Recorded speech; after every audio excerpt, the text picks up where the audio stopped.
I am Neal Katz. I'm the rabbi in Tyler, Texas. So I'm one of those rare birds that went to a small underserved community here in East Texas and I never left. So this is my 22nd year, 23rd year. I'm not sure how we count it.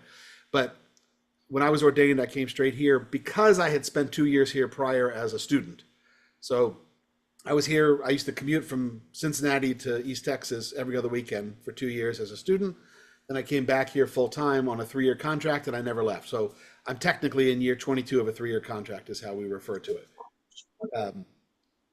Anyway, that's, there are classmates that have stayed in one place all those years, but East Texas is an odd place. I'm originally from Virginia, and my dad was from New York, so I'm a little more East Coast centric, but there we are.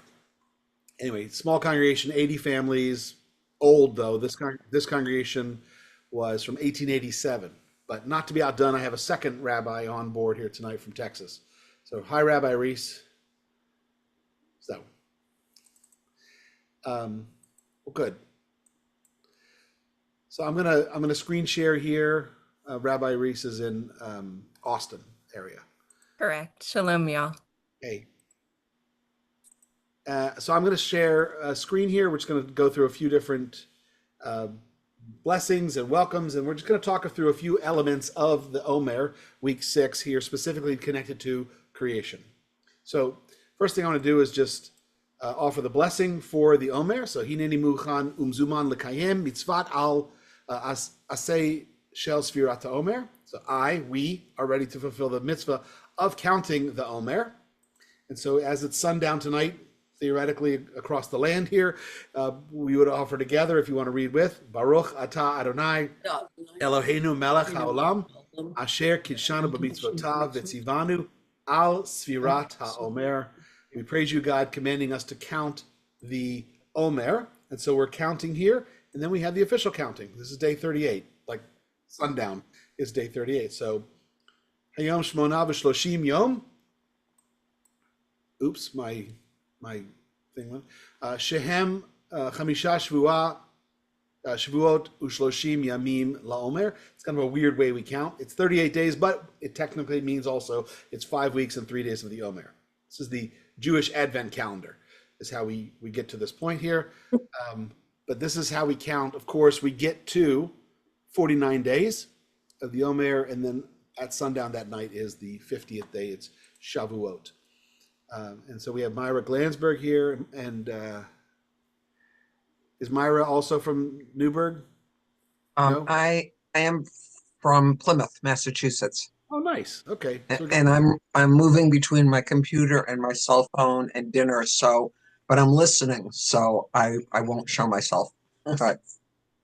All good.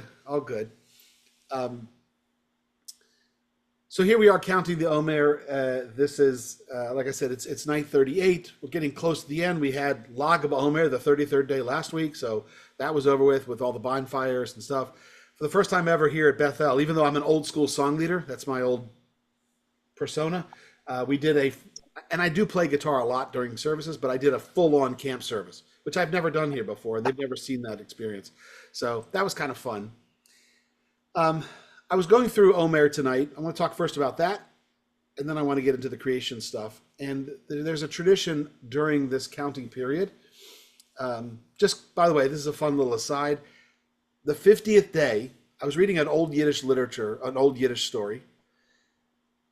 And since Omer, the time between Pesach, Passover day 2, and Shavuot is 50 days, it's the 50th day.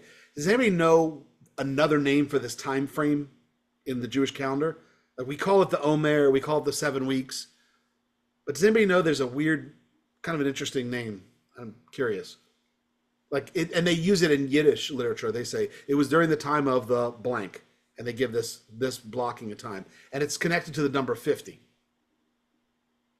Anybody want to guess at it? So what's the Greek word for 50 or 5?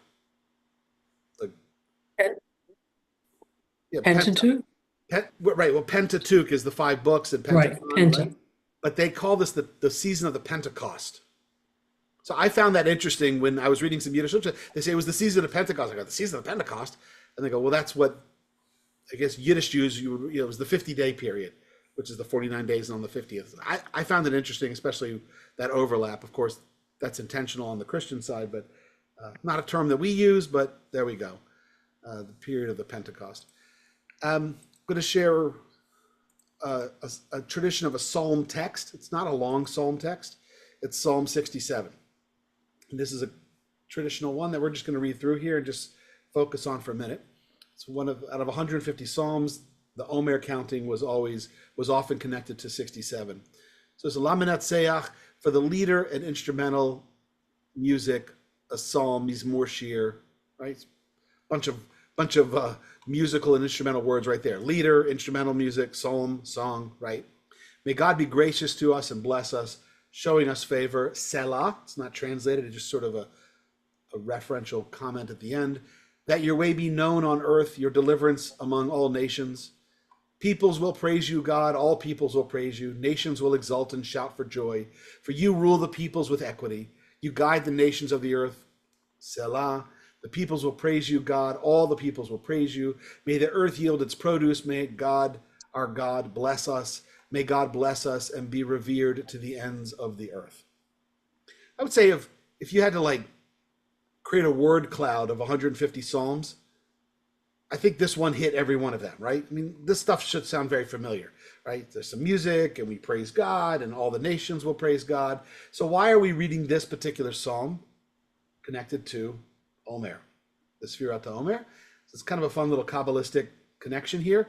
And that is that there are, and I don't know how they count it, but there are 49 words in this particular text connecting to the 49 days. I say, I don't know, Ya'er Panav, I guess, is one word. It depends on how you count it. But 49, and if you shape these 49 words, it shapes into this. So quite often, Psalm 67 is written out. So Laminat Seyach, right? It's written out here as a menorah. So we bring light as we into the world. It's kind of an amazing piece of art connected to a psalm text and to be read during the Omer. And I'm going to share with you a song. It's a Sephardic song. I don't know it, but it's only a couple minutes long, and it's a song of this actual psalm. To hear it in Hebrew, and you'll see how they kind of have fun creating out the menorah with it.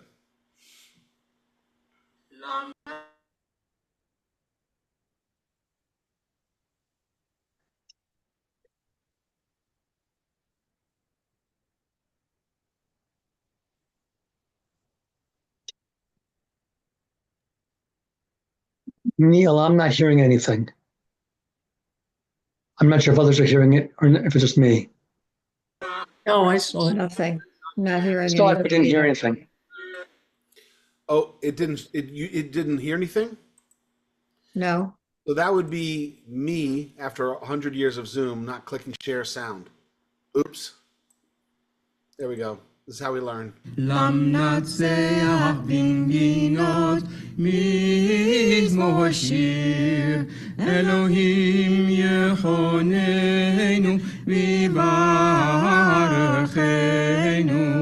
יאר פניו איתנו סלע לדעת בארץ דרכך בכל גויים ישועתך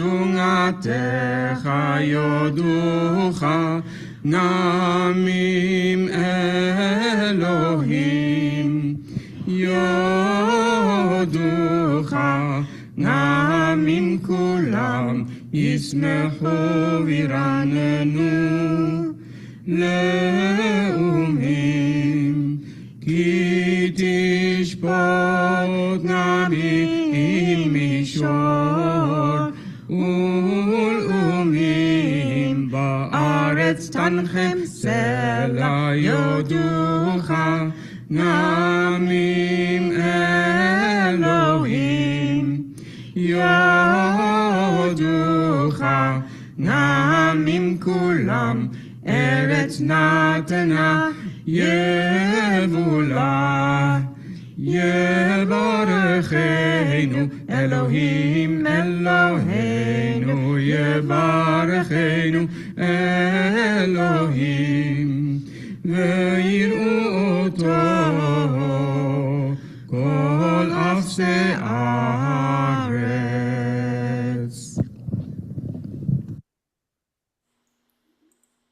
Cool. I had never seen that before. I was researching this. I didn't grow up seeing that or hearing that, but I was kind of fascinated that this is the psalm connected to it, and we have this visual representation of it as well.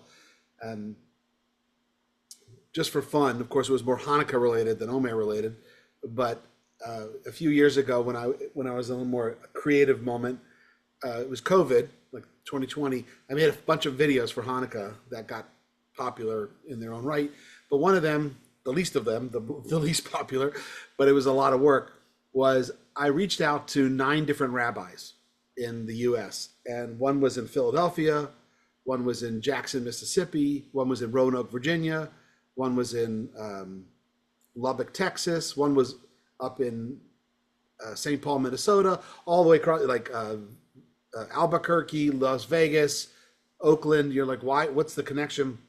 So it was 9 different rabbis doing like 20-second little Hanukkah blessings. May this blessing be, and they were lighting different candles of the menorah as they. But then, of course, at the end, I did a map of the U.S. and showed that where they were located made a menorah. It was called the United States of Menorah, right? And that St. Paul was the Shamus. So Adam Stock-Spilker got the good one there. Oh no, maybe it was David Lockett's. He got it there. But just the idea that we can bring light in this world and use a little bit of art and creativity.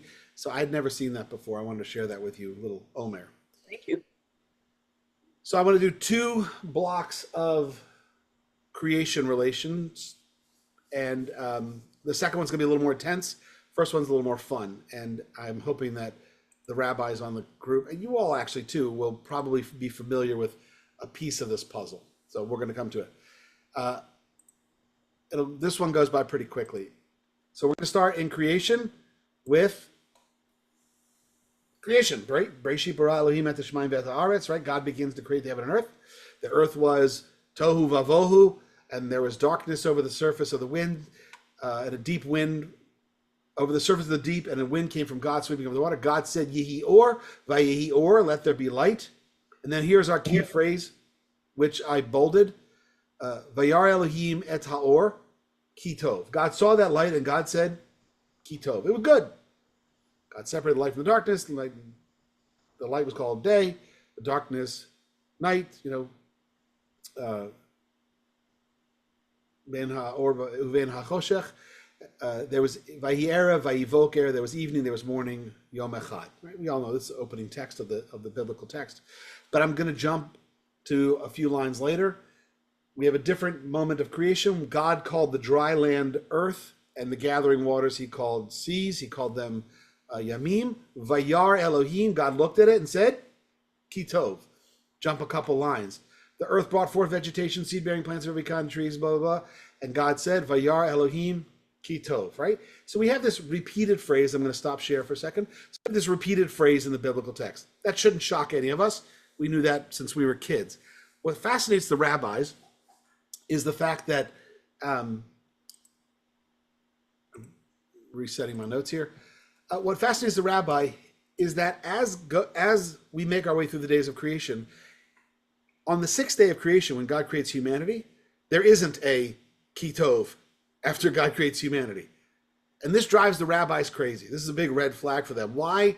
You made the seed-bearing plants, and you made the heavens and the earth, and every time you did it, you said it was good, it was good, it was good. Now, admittedly, God said it was good when he, or she, or God, referenced all of day 6.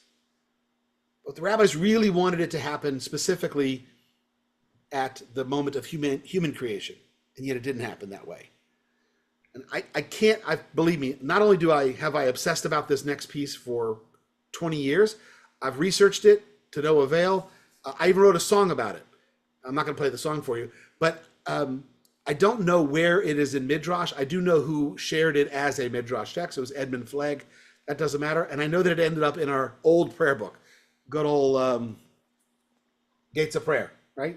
Page 667. That was an easy find. That was back in the days we used to memorize prayer book numbers. For some reason in this midrash, which I can't have the source text for you here, but I'm just going to share with you what was printed in the prayer book.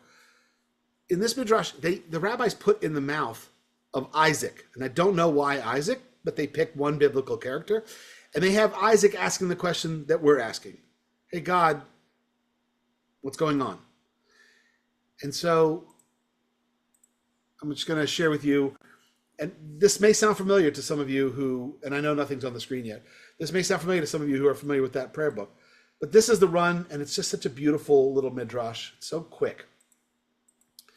Then Isaac asked the Eternal, God of the world, when you made light, you said in your Torah, Kitov. And when you made the expanse of the heaven and earth, you said in your Torah, Kitov. And every herb you made and every beast, you said they were good. But when you made us in your image, you did not say in your Torah that humanity was good. Why, God? Anybody, by the way, before I get to it, besides the rabbis, does anybody remember God's response? So remember how Midrash is built. The rabbis are going to put words in God's mouth. Why? Does anybody remember how this resolves? Why didn't God say that we were good? Anybody want to guess at it? It's a fun question.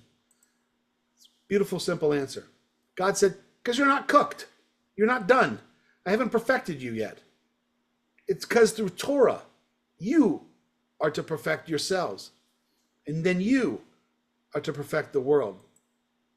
All other things are completed. They don't grow. But humankind is not complete. You have yet to grow. Then I'll call you good. It's really a beautiful, kind of powerful reform movement midrash, right? That's why it's in our prayer book. I'm going to stop share. Right? We are co-creators. God created us, but we don't get the automatic appellation that we are good. We get it once we earn it. And this pushes it back on us to be agents of goodness, to be agents of performance of mitzvot, to be co-creators, and to be little mini messiahs, to tick towards redemption. So it comes from the Genesis narrative. It's a midrash that, again, I have not found source text for. And by the way, for the rabbis on the call, somewhere back here, I even did it again today.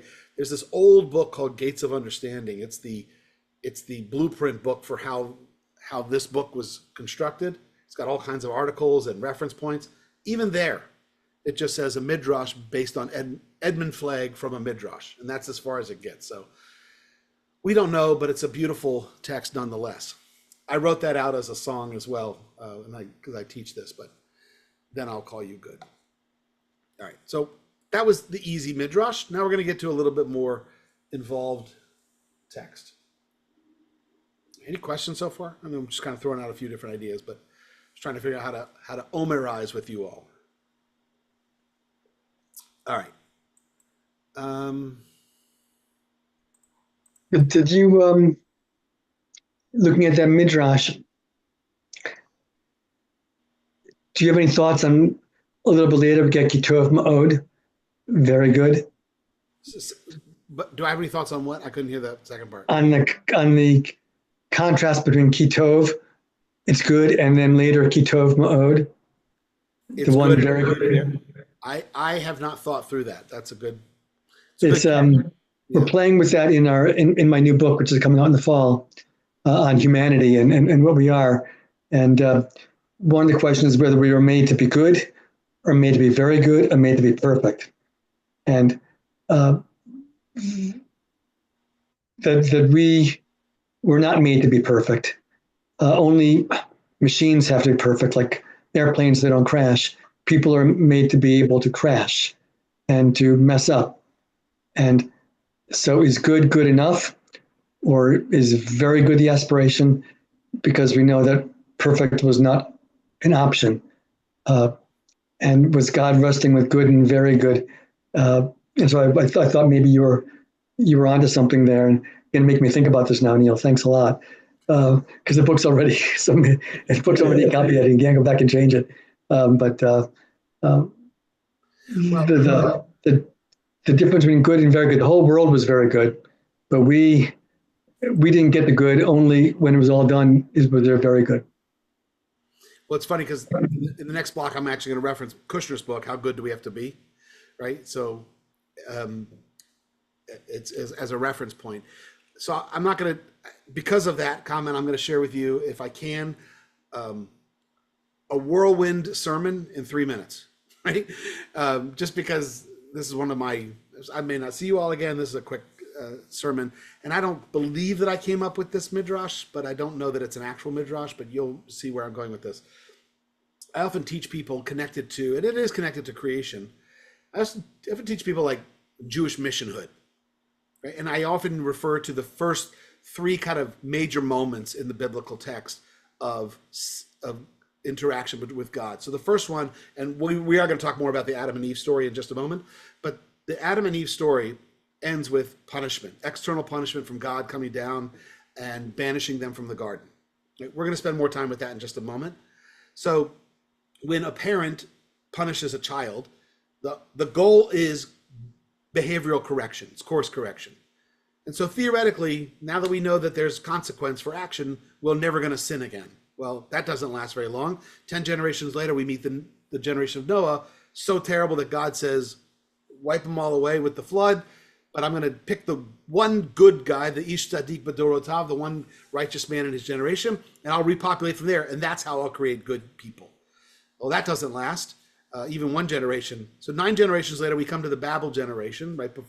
And clearly that generation, and we can have a discussion as to whether what they were doing was right or wrong. The Midrash clearly explains why they were a bad generation, enough so that God comes down and scatters them around the earth for trying to build this edifice, the Tower of Babel. So we have like 1, 2, 3 in a row of God not being able to figure out how to get this animal, humanity, to be good. And so the midrash that I teach then is that what happens right after the Tower of Babel, we meet Abram. This is the new plan. The new plan is to place a family within the families of the earth that will model righteousness. And that's who we are. That's Jewish missionhood. And we model righteousness, and sometimes we're amazing at it, and sometimes we're terrible at it. And if you don't think that we hold ourselves to a double standard, or you don't think that the world holds us to a double standard, just look at the last 19 months, right? I mean, and Schwer zu sein a Yid in Yiddish, right? It's tough to be a Jew. This is the holy burden that we take on. So how we engage with the world around us, ultimately it's based on the sense of Jewish missionhood as all descendants of Abraham. So this is, again, that's the condensed version of a longer sermon that I give regarding how I view the role of humanity and us being good. It's a constant striving, and sometimes we hit it and sometimes we don't. And we have little mini course corrections over the course of the Jewish calendar year to get us back to good. But we're doing it for a purpose, and that is to model light unto the nations, professor of ethics, righteous exemplars, however we want to refer to it, what it means to be a righteous and holy people. That's how God wants to guide humanity, not with external punishments anymore. So just a unexpected sermon. It's the sermon before the sermon. We all know that stuff. All right. We're going to spend a couple minutes. I want to just you all pick on you all for a moment to read through a relatively familiar text. Here we are in Genesis 2. And I'm going to start at Genesis 2:15. So whoever wants to just unmute themselves, because I don't have a good visual because you're all on one side of my screen, and just start reading a few lines, and then we're going to get through like 1.5 chapters of the creation narrative. So I can see Renee, so she's on my visual path. Okay. Okay, the Eternal. The eternal God settled the human in the Garden of Eden to till it and tend it. And the eternal God commanded the human, saying, of every tree of the garden you are free to eat. But as for the tree of knowledge of good and bad, you must not eat it, for as soon as you eat of it, you shall die. The eternal God said, it is not good for the human to be alone. I will make a fitting counterpart for him. By the way, just translate. This is the new translation from Jewish Publication Society, but this Hebrew right here is Adam. So Adam. yeah, it's. I mean, older translations may say, you know, it's good for Adam to be alone, but they wanted to be whatever. Okay. The tree of the knowledge of you can eat anything, but the tree of knowledge of good and bad you can eat, not eat it. Okay, fine. And I'm going to make a fitting counterpart for him. Does anybody else want to jump in here? I mean, we're going to get through a few more. Just unmute yourself and start reading. And the eternal God formed out of the earth all the wild beasts and all the birds of the sky and brought them to the human to see what he would call them. And whatever the human called each living creature, that would be its name. And the human gave names to all the cattle and to the birds of the sky and to all the wild beasts, but no fitting counterpart for a human being was found.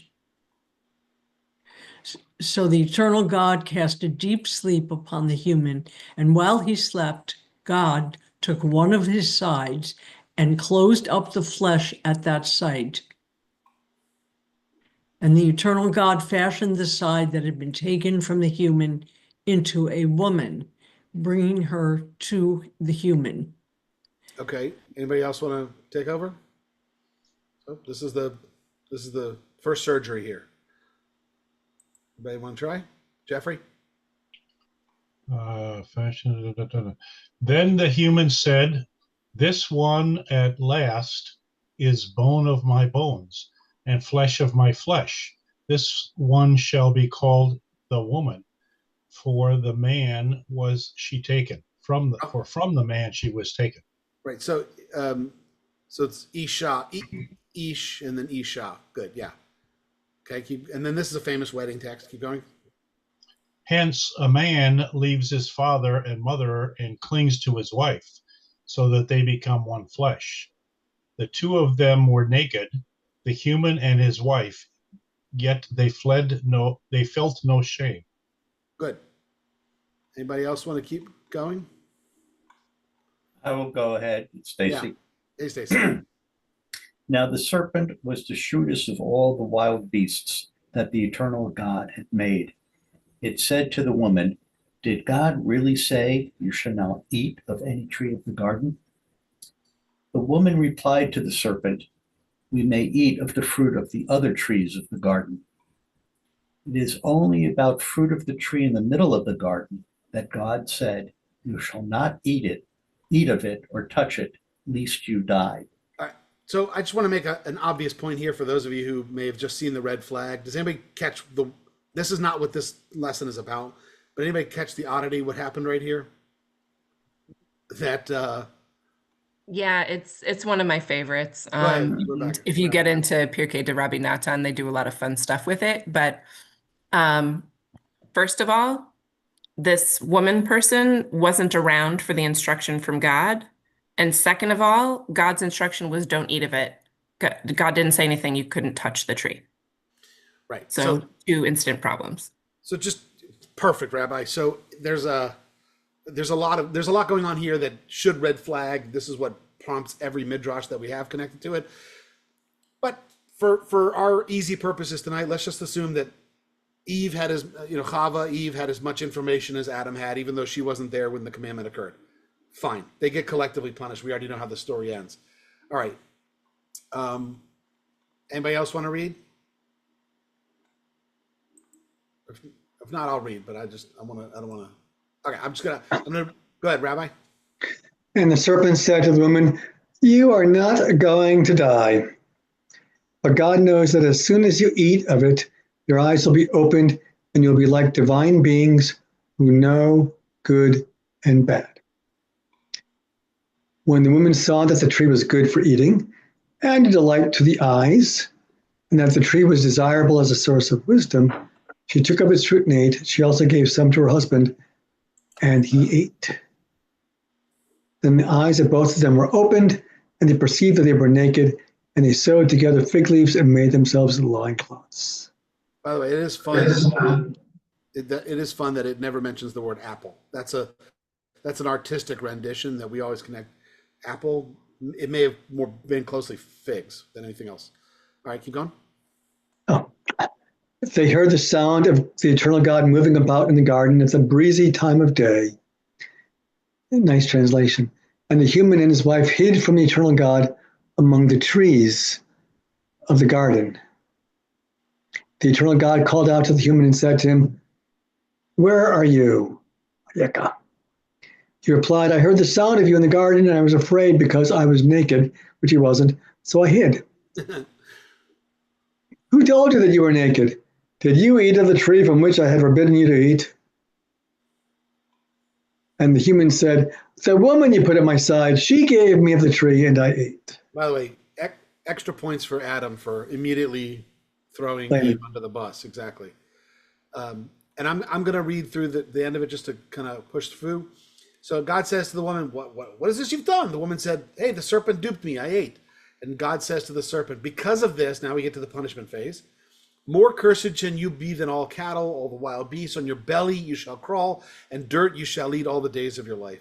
I will put enmity between you and the woman, and between your offspring and hers. They shall strike at your head, and you shall strike at their heel."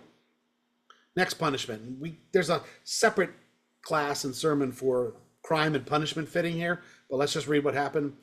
So this is the woman's punishment. "I will greatly expand your toil and your pregnancies. In hardship you shall bear children." It's going to hurt to have kids. "Yet your urge shall be for your husband, and his will shall prevail over yours." And now to Adam, God says, "Because you did as your wife said, and you ate of the tree what I commanded you, don't eat. Cursed be the ground because of you. By toil you shall eat of it all the days of your life. Thorns and thistles shall sprout for you, but your food shall be the grasses of the field. By the sweat of your brow shall you get bread to eat, until you return to the ground. For from it you were taken. For dust you are, and to dust you shall return." And the human named his wife Chava because she was the mother of all living. And God made the garments of skin for Adam and his wife, and he clothed them. And God says, now that this is going to be our key focus phrase here. Now that humankind has become like any of us, knowing good and bad. Who's the us? The angelic host is our best answer right now. Now that humankind has become like knowing good and bad, what if one should stretch out a hand and also take from the tree of life and eat and live forever? And so God banished them from the garden to till the humus, to till the land, from which Adamah, from which they were taken. I don't know why it says humus here. Final line here: humankind was driven out, and east of the Garden of Eden were stationed the Kruvim and the fiery, ever-turning sword to guard the way to the tree of life. All right, to the Eitz HaChaim. Now, the fruit of the knowledge of good and evil they ate, and God fears that they're going to try and get the bite of immortality. Okay, I'm going to stop share here. And what I'm going to do, and this is a little bit of I tried mightily to kind of think of a more creative way to do this, but I'm just going to read through some texts, and I'm going to share it with you. That's as creative as I'm going to get, because I want us to talk through this idea. So I'm going to go through it relatively quickly, but this is just a series of sermonic ideas connected to this notion that we are doomed to die. We are doomed to mortality. And I will say that, here in East Texas, I don't know where it is elsewhere, but I guess in Austin, but in East Texas, I live in the evangelical soup. And so this comes up quite a bit, this notion of the sin of the garden. And I know it's Christianity 101 and how that plays out in Christian theology. But what is the sin of humanity in the Garden of Eden? How does it play out for us, specifically connected to mortality? So this is my AI generated Mark Chagall image, as it'll be our background. Okay. First, God was concerned about eating from the tree of knowledge of good and evil, claiming that if Adam ate from there, Adam would die. Then God says that if Adam were to stay in the garden, he might also eat from the tree of Chaim, life, which grants eternal life. In both cases, we witnessed an incredible sub-story about the original immortality of humans, and then the curse of death as we are banished from the garden. So in the garden, we're immortal. The banishment includes death. So I'm going to repeat it. To put it simply, if we had not been expelled from the garden, we would have retained the ability to live forever. In our expulsion, we were cursed with mortality. That was a nice little evening Omer conversation about being cursed with mortality. But here we go. And so the Garden of Eden story associates death with punishment for the sin of Adam and Chava. So now I'm going to take a step back and say, how do we deal with death? How can we overcome the anxiety that death evokes, the neurosis that it provokes? And I'm not talking about Adam and Eve in the story. I'm talking about us, the fact that we all have expiration dates on our birth certificates, right? That's the reality. How do we take the sting out of death, knowing full well that it awaits each and every one of us, for we no longer live in Eden? When I'm trying to have this conversation with people, I'll often throw in a joke. I'll say, nobody knows the day that they'll die. Well, except my uncle. He knows the day he'll die because the judge told him. Pause for laughter, a little silly joke. But we don't know the day we'll die. And we know that we hear the echoes of that even on the high holidays. Repent one day before you die. We don't know on which day we'll die. Therefore, we repent every day. But knowing full well, and this is what most rabbis do in funeral texts, eventually they're going to bring up the existential reality and confronting death by being at a funeral, how much that evokes from us. So how do we take the sting out of death, knowing that it waits all for us?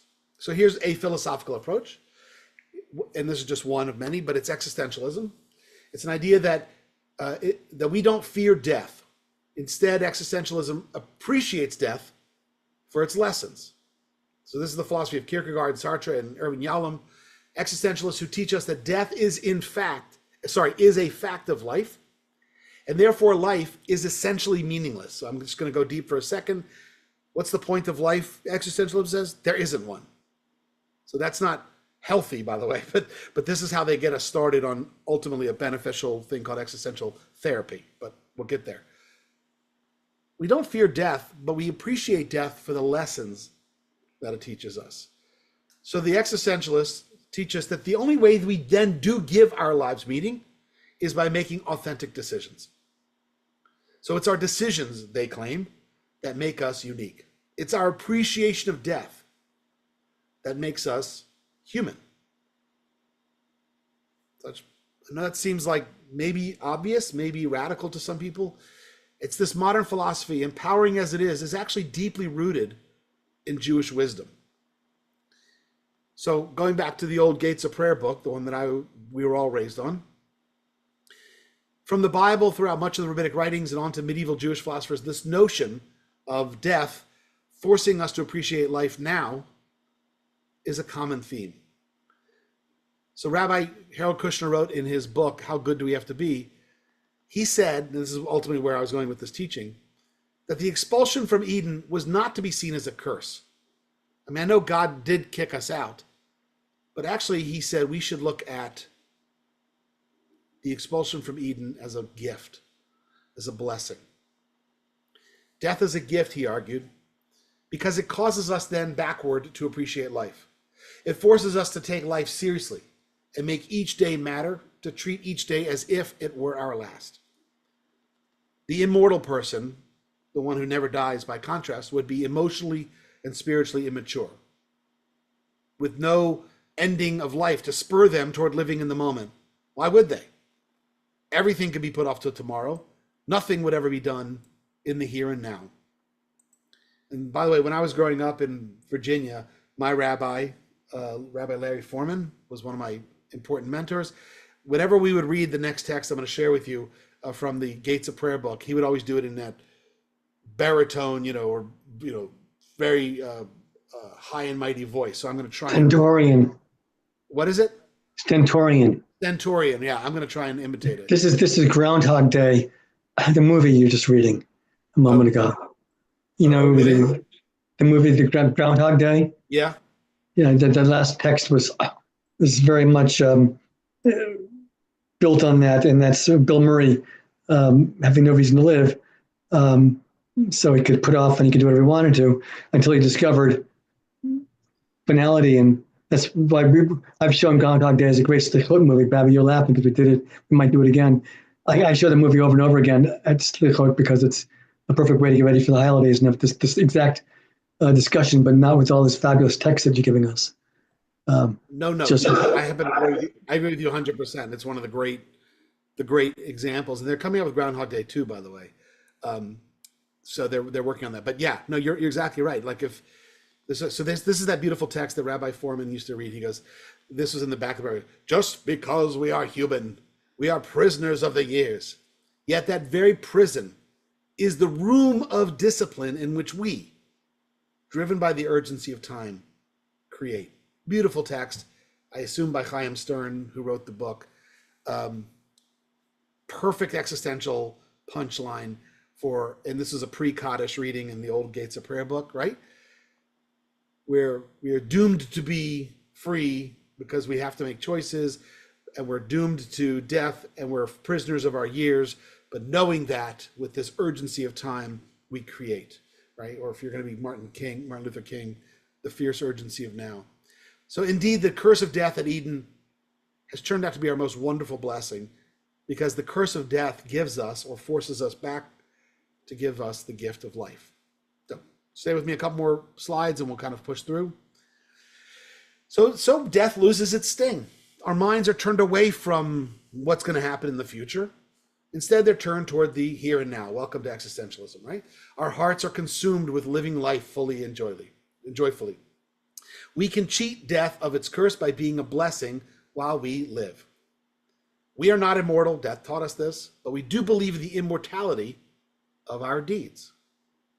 And we're taught in Judaism that our righteous actions do carry on in this world long after we have ceased to be. The rabbis once taught a beautiful lesson that showed that unlike what many people, I'm not going to get anything, may assume, death, as much as and scary as it is not the strongest force in the world. So you may know this beautiful midrash, but I love it.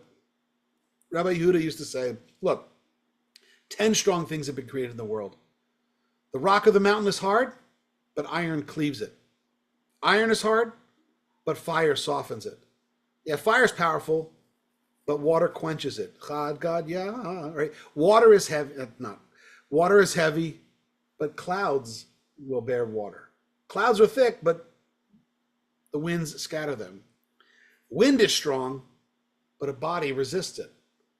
A body is strong, but fear crushes it. Fear is powerful, but wine banishes it. Wine is strong, but sleep works it off. Death is stronger than all, yet charity delivers from death. And Rabbi Yehuda quotes now from Mishlei, from Proverbs, charity delivers from death. It's really a beautiful little drash, right? Kind of starts with rocks of mountains, and it gets to our physical body. And then ultimately, what is stronger than all that? Tzedakah, or charity, or deeds. And so about Adam and Eve, we understand that we can understand the banishment of Eden in a new light. We see the curse of death as an eventual blessing, causing them and all their descendants to appreciate the here and the now.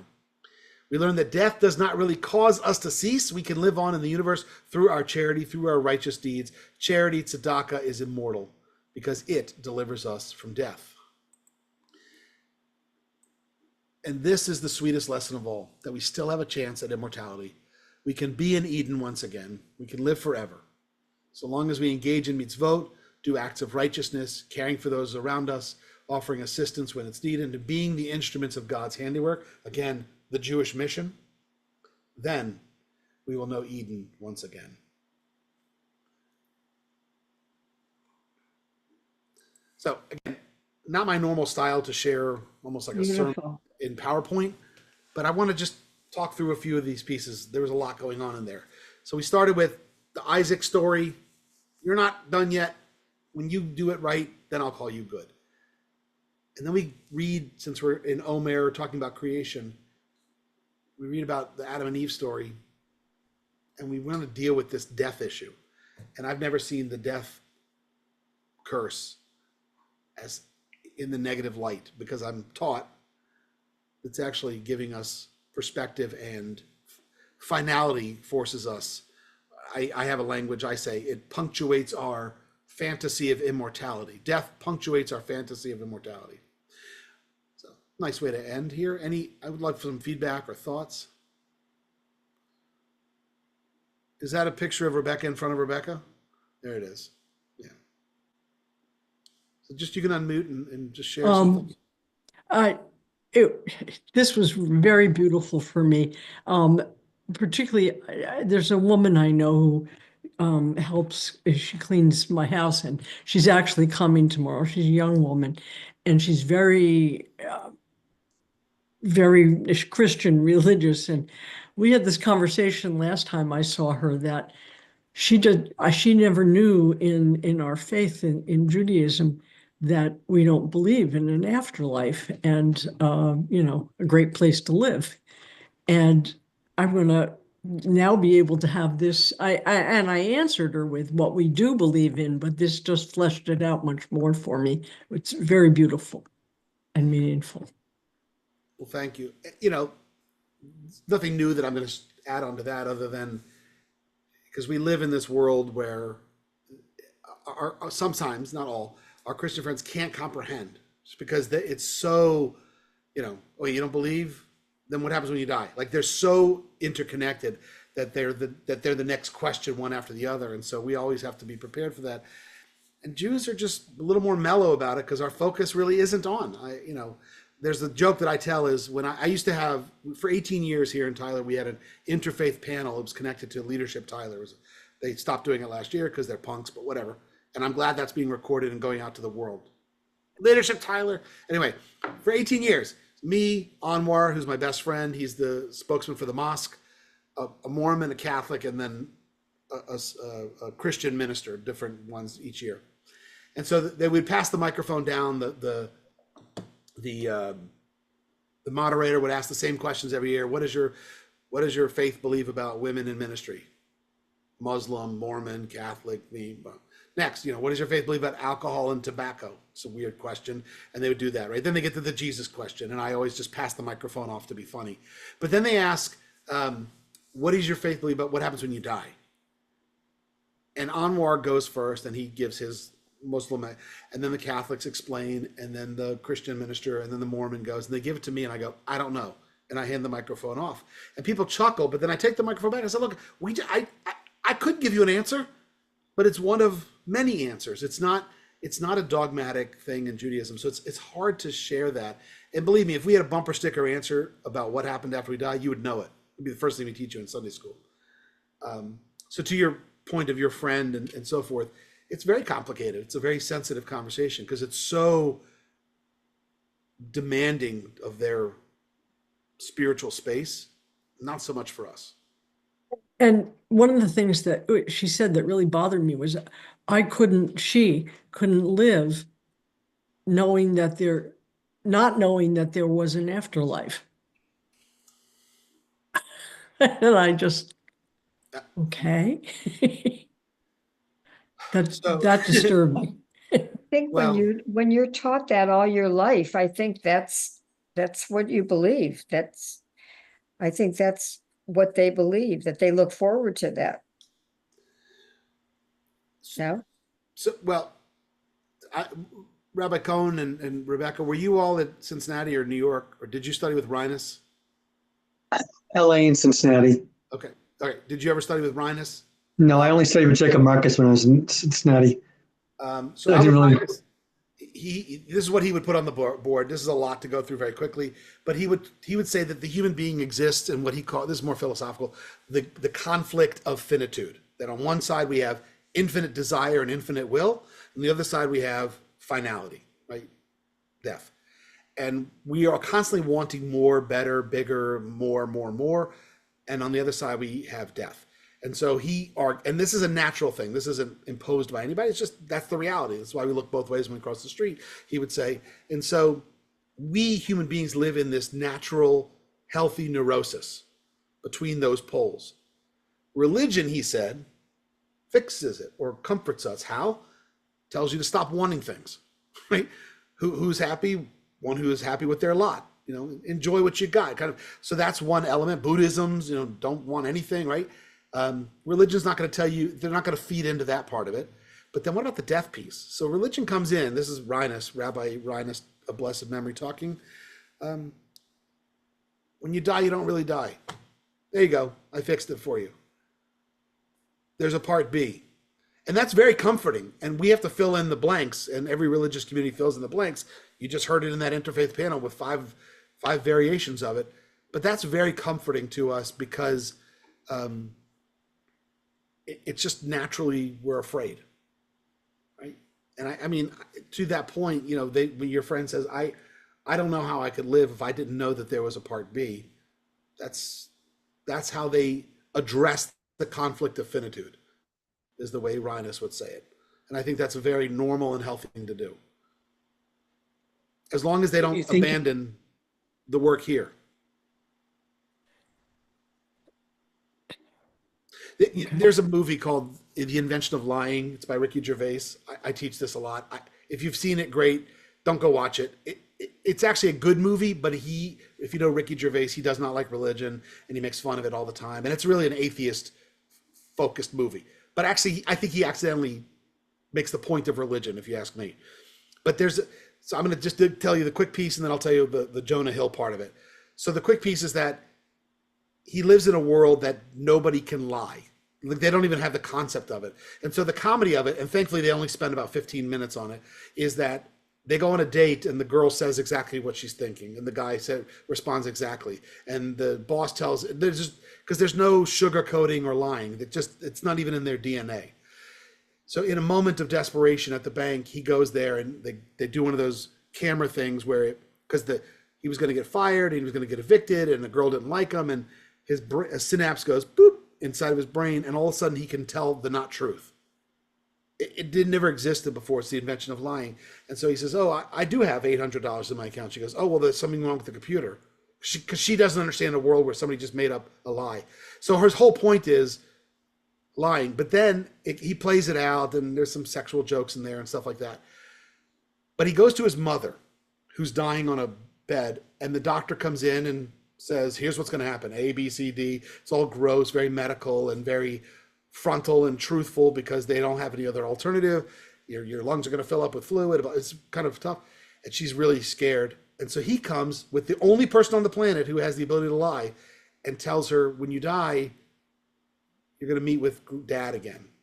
You're going to get a house. And he starts painting this idyllic picture of an afterlife, and she dies with a smile on her face. She's comforted. He turns around. All the doctors and nurses are looking at him because he now has information that nobody else has given. That makes him a prophet. And this is him making fun of religion. But what did he just teach us? Religion can be comforting. I wouldn't use the word lying. I would say this is the stories we tell to address the conflict of finitude. And my final point to all this is that there's this really quick scene in the movie that I think is very important with Jonah Hill. It's a young Jonah Hill. He's living in Ricky's building.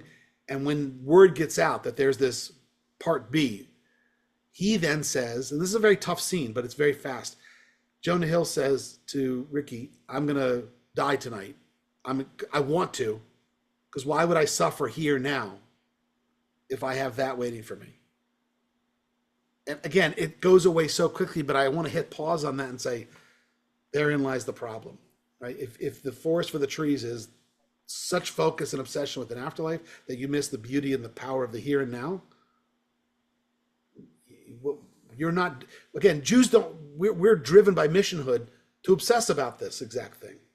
So sorry, a little sermonizing there in the middle, but it's a good movie, silly, but I think he accidentally makes the point of the power of religion rather than making fun of it, because he puts the word lying in there. Ignore that. It's kind of a deep conversation.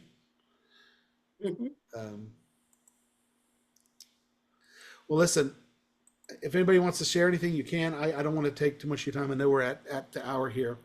I know there's one more session and then Shavuot, and I think you all know this, but Sunday night, June 1st through the evening, there are 20, and you know what? Since you're my my special group tonight, I'm going to share with you the back end. And this, by the way, is nobody else has seen this. Let me pull it up first. 785. This is because it's not public yet, but this is what I'm working on.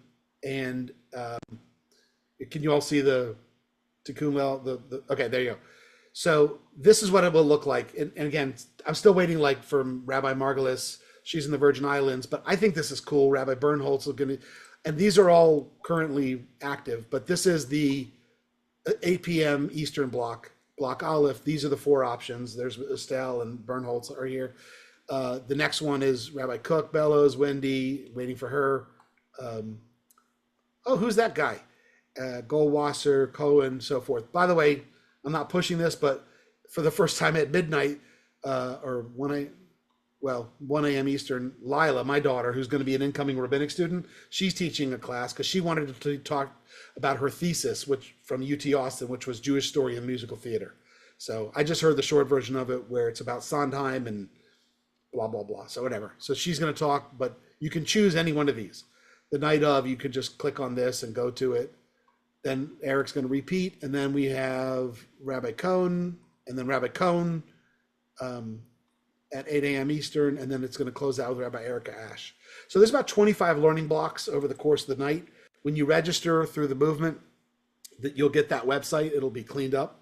And then throughout the night, you just kind of click through. And I'll be popping in and out of the room. So that's how we're going to celebrate Shavuot. I think this is the 5th year we're doing it, but it's a lot of fun. It's very cool to meet people from around the country. So, And thank you for doing all that. yeah, well, I'm happy to do it. It was really started by Rabbi Sarah Zober, and then she incorporated me and Simone Schicker and Mike Bernholtz, and so we're kind of playing past the latke. I don't know if that's a thing, but we are past the cheesecake, maybe because it's Shavuot. But it's an honor to be doing this because I think it's And those from Temple Beth Jacob in New York can all gather in our library where we're going to have cheesecake and the big screen up and other laptops so you can participate in several classes at one time in the early blocks. Later on, the building will be closed. You got to go home. And I just realized that's Erev my 75th birthday, June 2nd.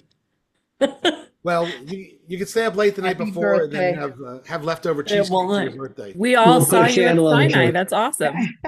Right. All right, Erev Tov, everybody, and Thank you. This was very, very good. Thank you very Thank you much. very much. Thank you, Neal. Yasher All Koach. right, thank you so Shikoah. much. All right, bye-bye.